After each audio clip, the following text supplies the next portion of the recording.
নিতু হেসেলে আপনাদের স্বাগত। আজকের রেসিপি মাশরুম ফ্রাই। আজকের রেসিপিটা দেখা শুরু করার আগে চ্যানেলটাকে সাবস্ক্রাইব করে নেবেন, যাতে সহজ রেসিপিগুলো আপনারা চাইলেই দেখে বানাতে পারেন। এখানে আমি 200 গ্রাম মাশরুম নিয়ে নিয়েছি, আর নিয়েছি পেঁয়াজ কুচি,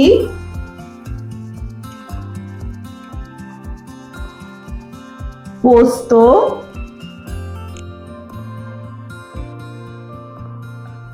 তার সঙ্গে নিয়ে নিচ্ছি এখানে আমি শুকনো লঙ্কা কাঁচি দিয়ে ছোট ছোট টুকরো করে কেটে নিচ্ছি।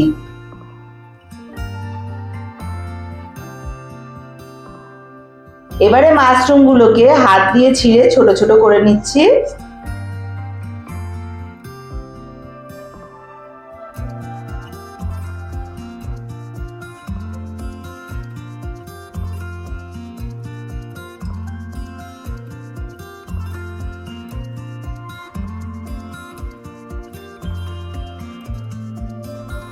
এভাবেই সবটুকু মাশরুমকেই আমি ছিঁড়ে টুকরো করে নিলাম।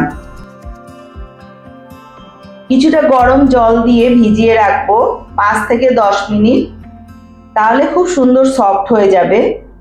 এই গরম জলে আমি 5 থেকে 10 মিনিট ভিজিয়ে রেস্টে রেখে দেব।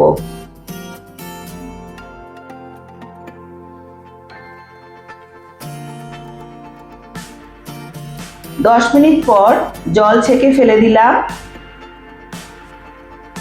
ভালো করে হাত দিয়ে চিপে এক্সট্রা জলটাকেও বের করে দেব।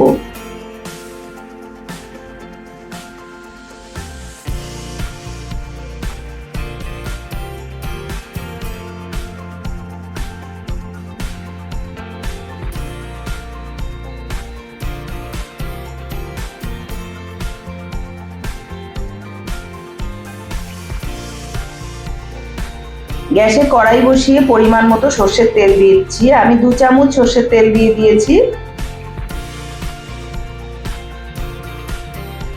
তার মধ্যে দিয়ে দিলাম কুচিয়ে রাখা পেঁয়াজ। পেঁয়াজটাকে প্রথমে হালকা করে ভেজে নেব।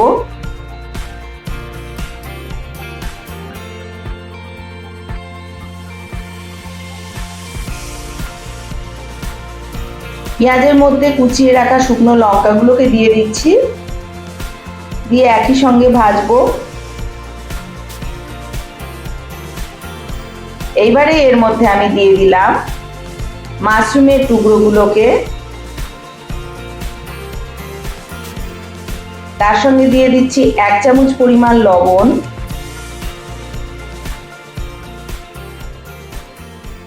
আর সামান্য একটু হলুদ গুঁড়ো দিয়ে এবারে ভালোভাবে নেড়ে চেড়ে আমি সবকিছুকে একসঙ্গে ভেজে নিচ্ছি। গ্যাসের ফ্লেমটা কিন্তু এই সময় আমি মিডিয়াম হিটে রেখেছি। পুরো রান্নাটাই মিডিয়াম হিটে করে নেব। অলরেডি যারা আমার বন্ধু হয়ে আছেন, এমনভাবেই তারা আমার পাশে থাকবেন। যারা এখনো বন্ধু হননি, তারা আমার চ্যানেলটাকে সাবস্ক্রাইব করে বেল আইকন প্রেস করে দেবেন। নিত্য নতুন রেসিপি পেয়ে যাবেন সবার আগে। আমাকে এগিয়ে যেতে সাহায্য করার জন্য অনেক ধন্যবাদ আমার সকল বন্ধুদের। ভাজা কিন্তু আমার অলমোস্ট হয়ে এসছে। এবারে এই সময় এসে আমি 1 চামচ পোস্ত দানা ছড়িয়ে দিলাম, দিয়ে আরো একটু সময় ফ্রাই করব, তাহলে কাঁচা পোস্তটা সেটাও এই ভাজার সঙ্গে ভাজা হয়ে যাবে একসাথে।